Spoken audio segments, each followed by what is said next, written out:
Hello everybody and welcome. In this video I will show you how to make hard reset on your headphones Motorola Vervebuds 800. So, firstly, we should turn off these headphones. So put it to the charging case and now press and hold multifunctional button until this LED light starts to be red.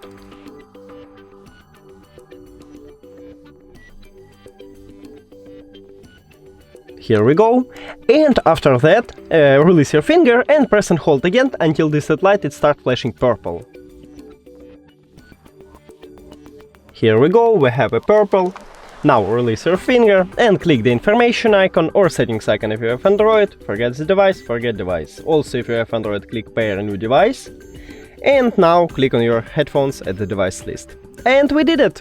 Thank you for watching this video. If you found it helpful, please consider subscribing to the channel and leave the like on the video. It's really important to us. See you later!